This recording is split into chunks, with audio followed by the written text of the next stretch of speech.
আমি তোমাদের অনুরোধ করব, আচ্ছা জমজমের পানি খাবো এই উদ্দেশ্যে কি শুকর খাওয়া যায়? লিমান শরিবালা, জমজমের পানি কি যে যেটার জন্য খাবো ওইটাই হবে, ঠিক না?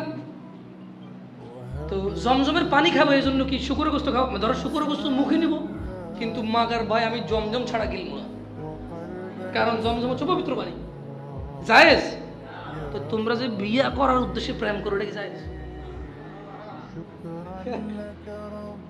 প্রেমটা করতেছো কেন? কারণটা কি?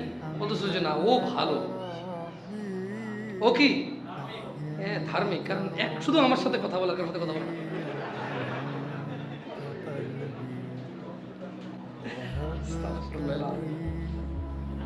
ওয়াল্লাহি আমার কাছে ইনবক্সে যে পরিমাণ মেসেজ আছে এগুলো উদ্ভট মেসেজ, উদ্ভট।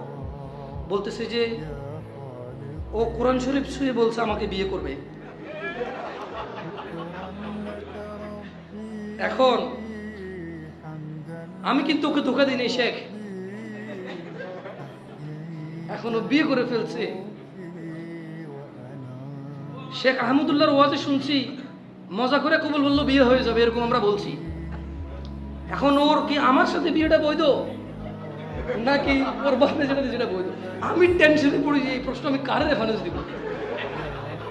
আমি বেশিরভাগ প্রশ্ন রেফারেন্স শেখ মুস্তাফিজুর রহমান বিন আব্দুল আজিজ মাদানী হাফিজাহুল্লাহ। আমি প্রশ্ন আসলে ক্রিটিক্যাল, আমি ওনার নাম্বার দিয়ে দিই, বলি যে ওনাকে হোয়াটসঅ্যাপে মেসেজ দিবা, বিরক্ত করবো না, অপেক্ষা করবো, উনি জবাব দেবে।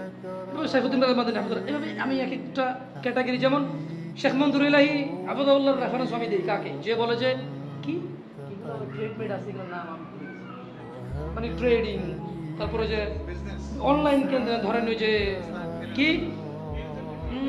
ফেডেক্স কি যে আছে এগুলো, ওকে ফরেক্স, হ্যাঁ। তখন আমি বলি যে তুমি এটা শেখ মনজুর ইলাহিকে জিজ্ঞেস করবো, মাশাআল্লাহ উনি এই বিষয়গুলো ভালো অভিজ্ঞতা রাখে, ইসলামী শরীয়ত অনুযায়ী এগুলোকে ব্যাখ্যা করার নলেজ ওনার আছে, খুব ভালো আমার জানা মতে। সো আমি ক্যাটাগরাইজ করে রাখছি। এই প্রশ্ন আমি কারে পাঠাবো বলেন?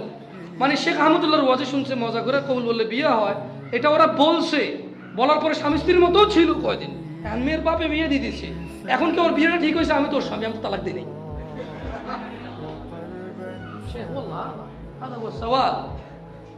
যুবক কোথায় গিয়ে পৌঁছাইছে?